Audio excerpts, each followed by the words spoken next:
శుక్లాంబరధరం విష్ణుం శశివర్ణం చతుర్భుజం ప్రసన్నవదనం ధ్యాయేత్ సర్వవిఘ్నోపశాంతయేత్ అగజానన పద్మార్కం గజాననమహర్నిశమనేకదంతం భక్తానాం ఏకదంతం ఉపాస్మహే. వ్యాసం వసిష్ఠనప్తారం శక్తే పౌత్రమకల్మషం పరాశరాత్మజం వందే సుకతాతం తపోనిధిం. గురుర్బ్రహ్మ గురుర్విష్ణు గురుర్దేవో మహేశ్వర గురుర్సాక్షాత్ పరం బ్రహ్మ తస్మై శ్రీ గురవే నమః. ఈ ప్రేరణకు కారణమైనటువంటి గురుదేవులు బ్రహ్మశ్రీ చాగంటి కోటేశ్వరరావు గారి పాదపద్మాలకు సభక్తిపూర్వకంగా నమస్కరిస్తున్నాను. శ్రీ గురుభ్యో నమః.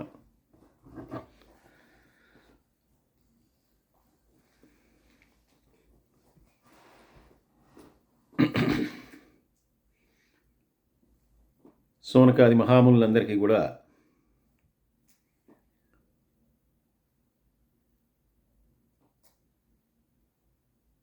ఈ కురువంశం యొక్క గొప్పదనాన్ని, దాని యొక్క మూలాల్ని,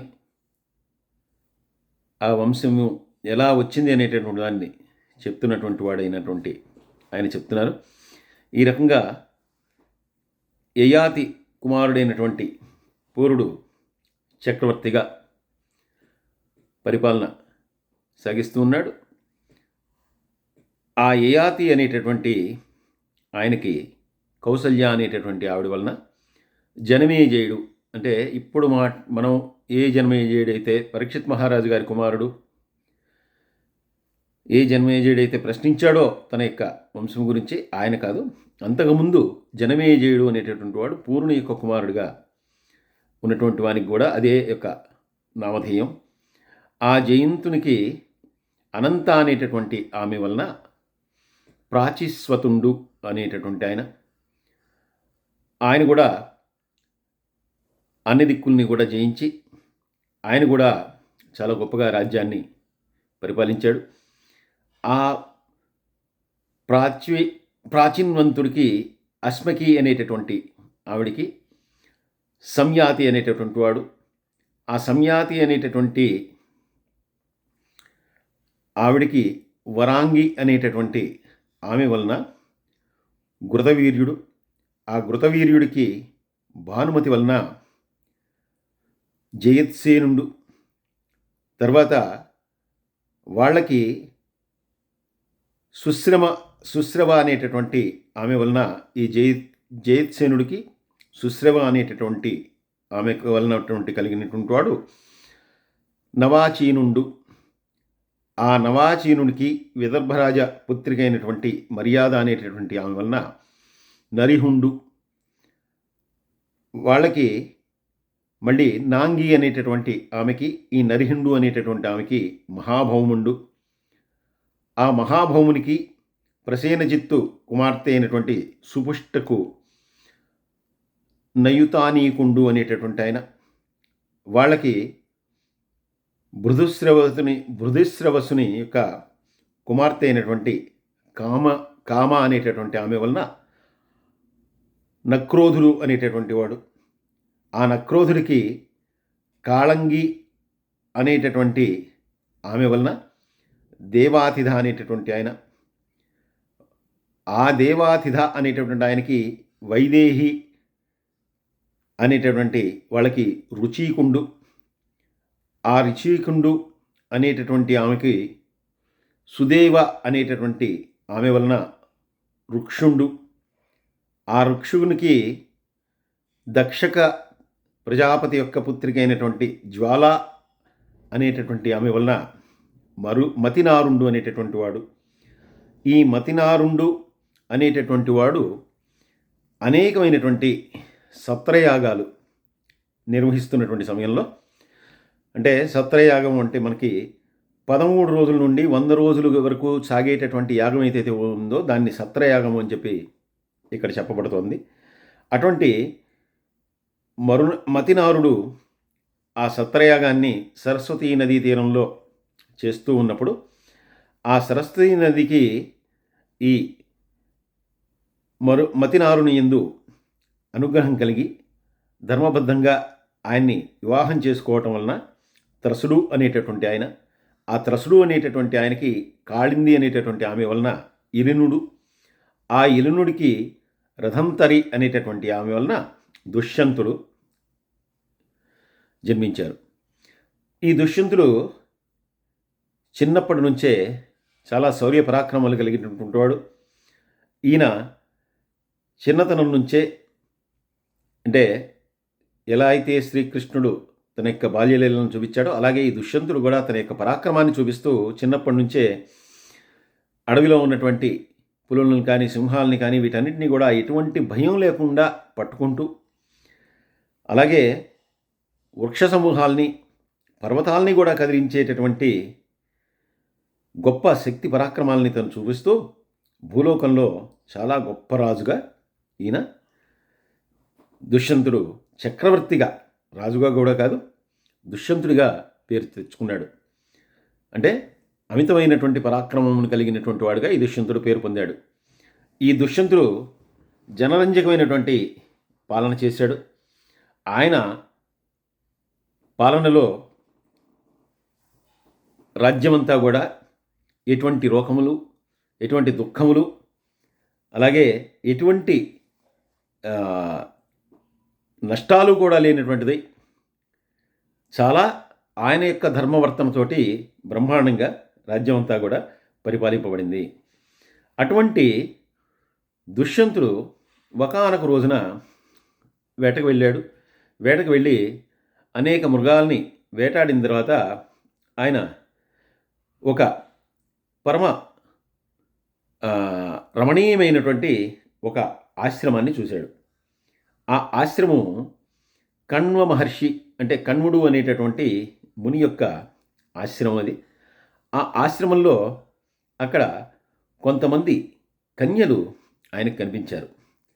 అటువంటి కన్యల్లో విశేషంగా ఆయన యొక్క దృష్టిని ఆకర్షించినటువంటిది ఒక కన్య. వెంటనే ఆహ్లాదకరమైనటువంటి ఒక సరోవర తీరము, అలాగే ముని యొక్క ఆశ్రమము, అక్కడ ఉన్నటువంటి కన్యామణులు, వాళ్ళల్లో తనను ఆకర్షించినటువంటి ప్రత్యేకమైనటువంటి కన్య. ఆ కన్యను చూడంగానే ఈయన మనసు ఆమె పట్ల చాలా ఆకర్షణను పొందింది. అలా ఆకర్షణ పొందినటువంటి ఈయన, నేను ఇక్కడ కణ్వమునిని దర్శించుకోవటానికి వచ్చాను, కానీ ఇక్కడ చూస్తే అందరూ కూడా కన్యలు ఉన్నారని చెప్పి ఒక క్షణం అనుకుని తనతో ఉన్నటువంటి పరివారాన్నంతా కూడా అక్కడే ఉండమని చెప్పి ఈయన ఆ ముని యొక్క దర్శనం చేసుకుని వస్తాను అని చెప్పి ఈమె పట్ల ఆకర్షితుడైనటువంటి ఆ దుష్యంత చక్రవర్తి ఆ ఆశ్రమానికి వచ్చాడు. ఆశ్రమానికి వచ్చినటువంటి వాడు అక్కడ ఉన్నటువంటి కన్యను చూసి, నువ్వు ఎవరు అని చెప్పి ఆవిడని అడిగినప్పుడు ఆవిడ, నువ్వు ధర్మంతో ఈ ప్రజలందరినీ కూడా పరిపాలిస్తున్నటువంటి దుష్యంత చక్రవర్తివి అని చెప్పి నాకు తెలుసు. ఇంకా నన్ను అడిగావు కాబట్టి నేను కణ్వముని యొక్క కుమార్తెను, నా పేరు శకుంతల అని చెప్పి ఈవిడ చెప్పింది. అయితే ఎప్పుడైతే ఆవిడ ఈ మాట అందో వెంటనే దుష్యంతుడికి ఒక ఆశ్చర్యం కలిగింది. నేను ఈమె పట్ల ఇంత ఆకర్షణని ఎందుకు పొందాను? నేను క్షత్రియుడిని కదా, ఈమె కణ్వముని యొక్క కుమార్తె అని చెప్పింది.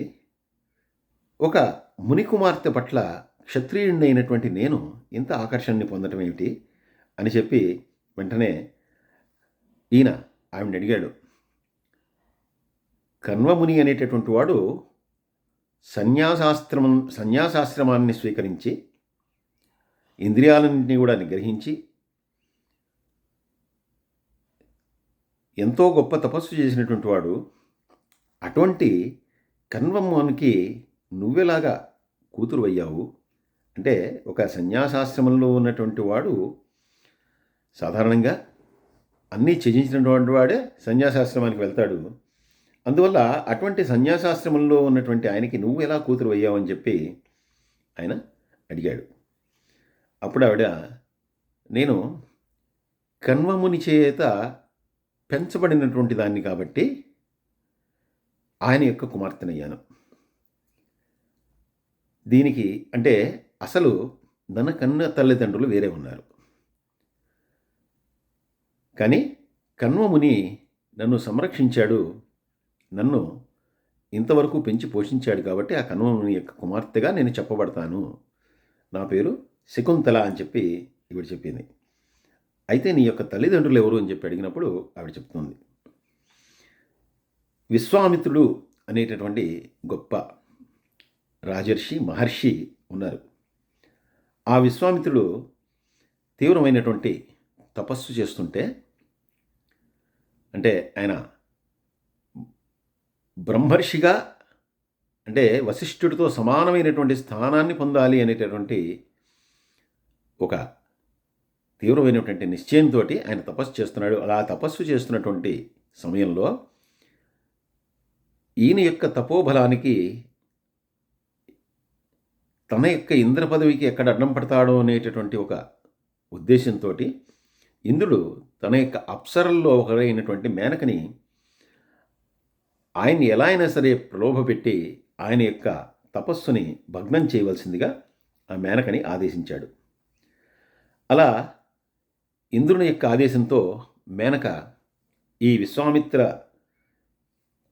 ఋషి తపస్సు చేసుకునేటటువంటి ప్రదేశానికి వచ్చింది. ప్రదేశానికి వచ్చి చాలా కాలం ఆయన మళ్ళీ ఆ తపస్సు నుంచి మళ్ళీ ఆయన తపస్సుకు భంగం కలిగించడానికి చాలా యత్నాలు చేసింది. చివరికి మన్మధుని యొక్క సహకారంతో ఆవిడ చేస్తున్నటువంటి ప్రయత్నం ఏదైతే ఉందో అది ఫలించింది. దానివలన ఆయన కళ్ళు తెరిచి చూడటం, చూసినటువంటి వాడు మేనక యొక్క సౌందర్యం పట్ల ఆకర్షితుడు కావటం, ఇవన్నీ కూడా వెంటనే జరిగిపోయాయి. వెంటనే ఆయన తాను చేస్తున్నటువంటి తపస్సుని పక్కన పెట్టేసి మేనక యొక్క సౌందర్యానికి లాలసుడై ఆవిడతో ఈయన చాలా కాలం పాటు సహజీవనం చేశాడు. అలా చేసినప్పుడు వారిద్దరికీ, అంటే మేనక మరియు విశ్వామిత్రుడికి కలిగినటువంటి ఒక కుమార్తె ఈ శాకుంతల. అంటే వారిద్దరు కూడా నా తల్లిదండ్రులు. నేను వారిద్దరికీ కూడా జన్మించినటువంటి దాన్ని. అయితే నేను జన్మించిన తర్వాత కొంతకాలం పాటు ఆ విశ్వామిత్రుడు మేనకతో ఉండి మళ్ళీ తిరిగి తపస్సు చేసుకోవడానికి ఆయన మళ్ళీ తిరిగి పూనుకున్నాడు. ఆ సమయంలో తాను వచ్చినటువంటి పని పూర్తి అయింది కాబట్టి ఆ మేనక కూడా మళ్ళీ తిరిగి దేవలోకానికి వెళ్ళిపోయింది. ఆ సమయంలో శిశువుగా ఉన్నటువంటి నన్ను అక్కడ వదిలేసి వాళ్ళిద్దరూ కూడా వెళ్ళిపోయారు. అంటే ఆయనకేమో ఆయన యొక్క తపస్సు ముఖ్యము, మేనకకి ఆయన యొక్క తపస్సును భంగం చేయటం ముఖ్యం. నాతో వారిద్దరికీ కూడా ఎటువంటి పని లేదు. దాంతో నన్ను వదిలేసి వెళ్ళిపోయారు. ఆ సమయంలో శిశువుగా ఉన్నటువంటి నేను రోదిస్తూ ఉంటే నన్ను క్రూర మృగాల చేత, లేదంటే కనుక రాక్షసుల చేత రక్షించడానికి కొన్ని పక్షు గుంపులన్నీ కూడా తమ యొక్క రెక్కలతో నన్ను కాపాడాయి. అలా కాపాడుతూ ఉన్నటువంటి క్రమంలో శిష్యగణాలతోటి కణ్వముని ఆ ప్రదేశానికి వచ్చాడు. వచ్చినటువంటి వాడు శిశువుగా ఉన్నటువంటి నన్ను చూశాడు. అనేకమైనటువంటి పక్షుల చేత నేను రక్షింపబడి ఉన్నాను కాబట్టి, శాకుంతలముల చేత రక్షింపబడ్డాను కాబట్టి నాకు శాకుంతల అనేటటువంటి పేరు పెట్టి నన్ను ప్రాణప్రదంగా పెంచుకున్నాడు అని చెప్పి ఆవిడ తన యొక్క వివరాలన్నీ కూడా చెప్పింది. అంతా విన్నటువంటి దుష్యంత చక్రవర్తికి అంతకుముందు ఆమె మునికన్య ఏమో అనేటటువంటి ఒక నైరాశ్యంతో ఉన్న, ఎప్పుడైతే ఆవిడ తాను కూడా విశ్వామిత్రునికి మేనకకు కలిగినటువంటి సంతానం అని చెప్పిందో, విశ్వామిత్రుడు క్షత్రియుడు కాబట్టి ఈవిడ కూడా ఒక క్షత్రియ కన్య అని చెప్పి తెలుసుకున్నటువంటి ఆయన వెంటనే, అందుకే ఆమె పట్ల తనకి అటువంటి ఒక ఆకర్షణ కలిగింది అని చెప్పి అనుకున్నాడు.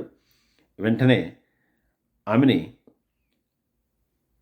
నువ్వు ఈ ఆశ్రమంలో ఉండటానికి తగినటువంటి దానివి కాదు, ఎందుకంటే రాజకన్యవి కాబట్టి నిన్ను నేను వివాహం చేసుకుంటాను, కాబట్టి నువ్వు నాతో వచ్చేసేయి, మనిద్దరం కూడా అంతఃపురంలో అన్ని రకాలైనటువంటి సౌఖ్యాలని అనుభవిద్దామని చెప్పాడు. ఆవిడంది, నేను ముని ఆశ్రమంలో ముని యొక్క సంరక్షణలో ఉన్నటువంటి దాన్ని, అందువల్ల నాకు వివాహం కావాలన్నా లేదంటే నేను ఏదైనా నిర్ణయం తీసుకోవాలన్నా అదంతా కూడా తండ్రి యొక్క ఆజ్ఞతో తీసుకోవాల్సిందే, ఆయన యొక్క అనుమతితో తీసుకోవాల్సిందే. ఇప్పుడు కణ్వముని లేరు, ఆశ్రమాన్ని నుంచి వెలుపలికి వెళ్ళారు. అందువల్ల నువ్వు ప్రతిపాదించినటువంటి వివాహం ఏదైతే ఉందో అది నా తండ్రి గారి యొక్క అనుమతితో చేయవలసినటువంటిది. అందువల్ల అది ఎలా సమంజసం అవుతుంది, నువ్వు ఇలా కోరటం సమంజసం కాదు కదా అని చెప్పి ఈవిడన్నప్పుడు ఆయన అన్నాడు, క్షత్రియులకి తాను ఎవరైతే తాను మనసు పడతాడో ఈ భూమండలాన్నంతా కూడా పరిపాలించేటటువంటి ఒక క్షత్రియుడిగా, ఒక చక్రవర్తిగా వారిని స్వీకరించేటటువంటి అధికారము, అర్హత నాకు ఉన్నాయి. అలాగే వివాహం అనేటటువంటిది బ్రహ్మము, దైవము, ఆర్షము, ప్రాజాపత్యము, రాక్షసము, ఆసురము, గాంధర్వము, పైశాచము అనేటటువంటి 8 రకాలైనటువంటి వివాహాలలో ఉత్తమమైనటువంటి క్షత్రియ వంశానికి చెందినటువంటి వాళ్ళు గాంధర్వ వివాహం అనేటటువంటిది చేసుకోవచ్చు అనేటటువంటిది ధర్మంతో కూడినటువంటిది. ఇప్పుడు నీ మీద నాకు ప్రేమ కలిగింది కాబట్టి నిన్ను వివాహం చేసుకోవాలని చెప్పి అనుకుంటున్నాను కాబట్టి నిన్ను ఆ గాంధర్వ పద్ధతిలో వివాహం చేసుకుంటాను అని చెప్పి ఈయన తన యొక్క కోరికను వెలిబుచ్చాడు. ఆవిడంది, తప్పకుండా. అయితే కణ్వ మహర్షి బయటికి వెళ్ళారు, వారు త్వరలోనే తిరిగి వస్తారు. ఆయన వచ్చిన తర్వాత నువ్వు ఆయన చేత కన్యాదానం చేయించుకుని నువ్వు నన్ను వివాహం చేసుకుని నాకు ఎటువంటి అభ్యంతరం లేదని చెప్పి ఈ శాకుంతల కూడా చెప్పింది. అయితే ఆ కణ్వ మహర్షి ఇంకా రాలేదు. ఇప్పుడు గాంధర్వ వివాహం అనేటటువంటిది ధర్మబద్ధమైనటువంటిదని, క్షత్రియులు ఆ రకంగా వివాహం చేసుకోవచ్చని చెప్పి చెప్పినటువంటి ఈ దుష్యంత చక్రవర్తి చివరికే శకుంతలని ఒప్పించాడు. వెంటనే ఈవిడ కూడా ఇంకా, ఎందుకంటే చెప్తున్నటువంటి వాడు చక్రవర్తి భూమండలాన్ని కూడా పరిపాలించేటటువంటి వాడు, తాను కూడా ఆ భూమిలోనే ఉన్నది, ఆ భూమి మీదనే ఉన్నది కాబట్టి ఈవిడ ఒప్పుకొని, సరే నువ్వు చెప్పినట్టుగా నేను వివాహం చేసుకుంటా, అయితే నన్ను వివాహం చేసుకుంటున్నావు కాబట్టి నా కుమారుడు ఎవరైతే ఉన్నాడో ఆయనగా ఈ రాజ్యానికి యువరాజు కావాలి. ఎందుకంటే నువ్వు క్షత్రియుడివి, నువ్వు ఇంకా వేరే భార్యలను కూడా కలిగి ఉండవచ్చు, లేదంటే కనుక ముందు ఇంకా వేరే వారిని వివాహం చేసుకోవచ్చు. కానీ నీకు నాకు కనుక మన వివాహం వలన కుమారుడు కలిగితే కనుక ఈ విశాల సామ్రాజ్యానికి అతనే రాజు కావాలి అనేటటువంటిది, యువరాజు కావాలి అనేటటువంటిది నా కోరిక. కాబట్టి దానికి నువ్వు ఒప్పుకోవాలి అని చెప్పి ఈవిడ చెప్పింది. సరే, తను చెప్పినటువంటి దానికి ఒప్పుకున్నది కాబట్టి దుష్యంతుడు మరొక ఆలోచన లేకుండా ఆవిడ చెప్పినట్టే వాగ్దానాన్ని చేసి ఆవిడ్ని గాంధర్వ వివాహం చేసుకున్నాడు. భగవంతుని యొక్క రచన కనుక ఎలా ఉంటే అలాగే జరుగుతుంది. త్వరలోనే తిరిగి వస్తాడనుకున్నటువంటి ఆ కణ్వ మహాముని రాలేదు.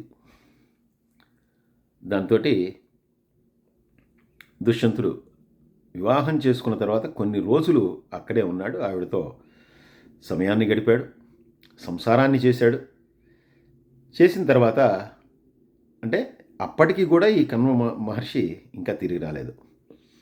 సరే, ఈయన అలా కొంత సౌఖ్యాన్ని ఆవిడతో అనుభవించిన తర్వాత ఈ దుష్యంతుడు, నేను వేట నిమిత్తమై వచ్చాను, వచ్చినటువంటి వాడిని ఈ ప్రాంతంలో ఉన్నటువంటి నిన్ను చూసినటువంటి వాడిని ఆకర్షితున్నయ్యాను, ఆ తర్వాత నీ గురించి అంతా కూడా తెలుసుకున్నాను, వివాహం కూడా చేసుకున్నాను, నీతో కొంతకాలం పాటు గడిపాను. అయితే నేను తిరిగి రాజ్యానికి వెళ్ళిపోవాలి, ఎందుకంటే రాజ్యంలో రాజు లేడు, అందువల్ల నేను తిరిగి రాజ్యానికి వెళ్ళిపోవాలి. అందువల్ల నేను వెళ్ళిపోయి నా యొక్క మంత్రుల్ని కొంతమందిని పంపించి నిన్ను మళ్ళీ ఆ రాజ్యానికి తీసుకువెళ్తాను.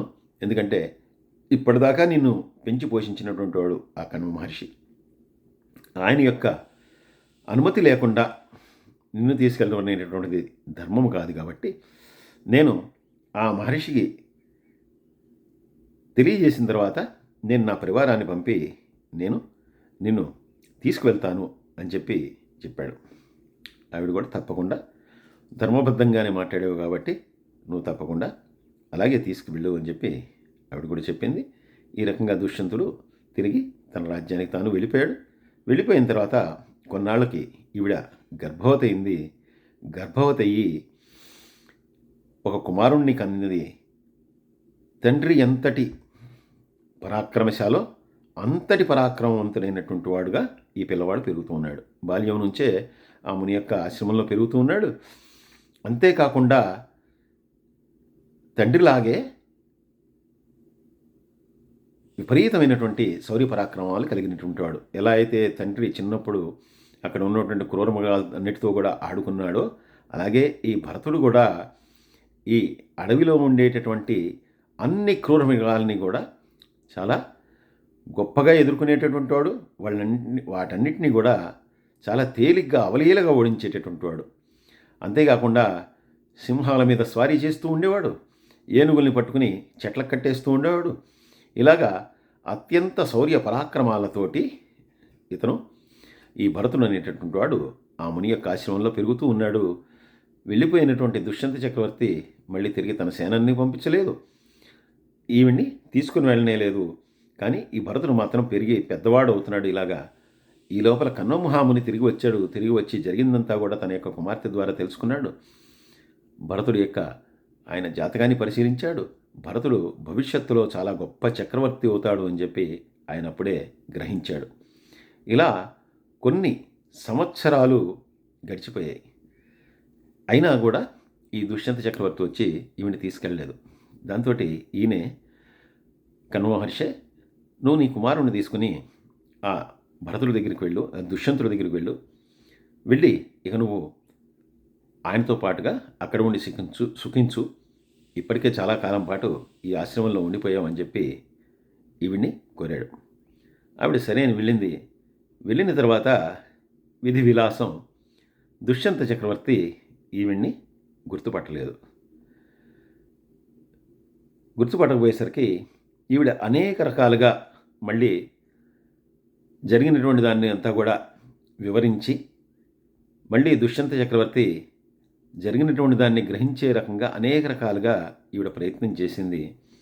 అయితే ఆయన మాత్రం ఈవిడ తనకు తెలియనట్లుగానే ఈవిడ వలన పొందినటువంటి వాడు ఆ పుత్రుడు అని చెప్పి తనకు తెలియనట్లుగానే ఈయన వర్తించాడు.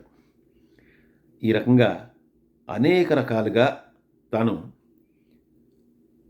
ఆయన స్వీకరించినటువంటి భార్యని కణ్వ మహర్షి యొక్క ఆశ్రమ ప్రాంతానికి వచ్చినప్పుడు తన్ను వివాహం చేసుకున్నాడని చెప్పి ఎన్నో రకాలుగా ఈవిడ చెప్పడానికి ప్రయత్నించి చివరికి ఆయన దానికి అంగీకరించకపోవడంతో ఆవిడ చివరికి క్రోధంతో ఆవిడంది, ఈ భరతుడు నీకు పుట్టినటువంటి వాడు అని చెప్పి నేను చెప్తున్నాను. ఏ స్త్రీ కూడా ఎవరైనా ఒక వ్యక్తిని చూపించి తన భార్య అని చెప్పదు. అందున నేను నీ భార్య అని చెప్తున్నాను. అంతేకాదు మన ఇద్దరికీ కలిగినటువంటి కుమారుడు ఈ భరతుడు అని చెప్తున్నాను. అయినా కూడా నువ్వు వినట్లేదు. ఈ మహాజనుల మధ్యలో, ఈ సభాసదుల మధ్యలో నువ్వు నన్ను అవమానించావు. కాబట్టి నువ్వు అవమానించావు. తిరిగి నేను ఏ ముని యొక్క ఆశ్రమంలో ఇప్పటిదాకా పెరిగి పెద్దదాన్ని అయ్యానో ఆ ముని చేత నేను పంపించబడ్డాను. వారి శిష్యగణం కూడా నాతో వచ్చింది. ఈ రకంగా నన్ను నువ్వు గుర్తుపట్టకుండా చాలా గొప్ప అపకారం చేస్తున్నావు. కాబట్టి నేను తిరిగి ఆ ముని ఆశ్రమానికి వెళ్ళను. అలా అని నన్ను గుర్తుపట్టినటువంటి నీ దగ్గర ఉండను. నేను వెళ్ళిపోతున్నాను. ఈ దేశాన్ని, రాజ్యాన్ని వదిలిపెట్టి వెళ్ళిపోతున్నాను. ఎందుకంటే అంతా కూడా నీదే. కాబట్టి అలా వెళ్ళిపోయినటువంటి దాన్ని నీవు పరిపాలించేటటువంటి ప్రాంతంలో ఉండను. కాబట్టి ఇక నేను నా ప్రాణోత్క్రమణ అంటే నేను ఇంకా మరణించడం తప్పితే నాకు అంతకంటే చేయగలిగినటువంటిది ఏమీ లేదు అని చెప్పి ఈవిడ క్రోధంతో వెనుదిరిగి వెళ్ళాలనేటటువంటి నిర్ణయం తీసుకుని వెళ్ళిపోతుంటే వెంటనే అశరీరవాణి పలికింది. ఈ భరతుడు నీకు ఈ శకుంతలకి కలిగినటువంటి బిడ్డ కాబట్టి తన్ని స్వీకరించి పోషించు. అంతేకాదు ఈవిడ మహాపతివ్రత, ఈవిడ చెప్పినటువంటిది నిజము అని చెప్పి అశరీరవాణి వెంటనే పలికింది. ఎప్పుడైతే అశరీరవాణి ఇలా పలికిందో వెంటనే భరతుడు తన సింహాసనం నుంచి లేచి, ఈమె కణ్వ మహర్షి ఆశ్రమంలో ఈవిని గాంధర్వ పద్ధతిలో వివాహం చేసుకున్నాను. అయితే అలా వివాహం చేసుకున్నటువంటి విషయము నాకు ఈమెకి తప్పితే ఇంకెవరికి కూడా తెలియదు. ఆ సమయంలో కణ్వ మహర్షి లేడు, అలాగే మీరెవరు కూడా లేరు. ఎందుకంటే పరివారాన్నంతా కూడా ఒకచోట ఉండమని చెప్పి ఈయన కణ్వముని యొక్క ఆశ్రమానికి వెళ్ళాడు. అయితే ఇప్పుడు ఎవ్వరికీ తెలియనటువంటి ఈమె ఈరోజు ఇలా వచ్చి నా భార్యని అని చెప్పి తనని కుమారుణ్ణి స్వీకరించమంటే అది లోకనిందవుతుంది. అంటే అలా స్వీకరిస్తే కనుక ఎవరికీ తెలియదు కాబట్టి, ఇది నేను చేశానా లేనా అనేటటువంటిది కూడా మీకు ఎవరికీ తెలియదు కాబట్టి ఈ రకంగా ఆవిడ్ని స్వీకరించడం అనేటటువంటిది లోకనిందవుతుంది. కాబట్టి నేను అటువంటి లోకనిందకి గురి కాకూడదనేటటువంటి ఉద్దేశంతో నాకు తెలియదు అని చెప్పాను. కానీ ఎప్పుడైతే ఇలాగా దైవవాక్యాన్ని దేవతల యొక్క వాక్యమైనటువంటి ఆ శరీరవాణి ఇలా పలికిందో నేను ఈవిడ్ని తప్పకుండా స్వీకరించవలసిందే. ఎందుకంటే ఈ విషయం నాకు తెలుసు, కానీ మీ అందరికీ తెలియదని చెప్పి ఇలా చేశానని చెప్పి ఆయన చెప్పి వెంటనే ఆమెను స్వీకరించి భరతుణ్ణి తన యొక్క కుమారుడిగా స్వీకరించాడు. ఆ భరతుడు తన యొక్క శక్తి సామర్థ్యాలతోటి ఆ సామ్రాజ్య భారాన్ని తదనంతరం అంటే దుష్యంతుడి తర్వాత ఆ సామ్రాజ్య భారాన్ని వహించి దేవతల్ని, గోవుల్ని అందరినీ కూడా పూజిస్తూ అనేకమైనటువంటి యజ్ఞయాగాది క్రతువులన్నింటినీ కూడా చేస్తూ బ్రహ్మాండంగా ఈ ప్రపంచాన్నంతా కూడా పరిపాలించాడు.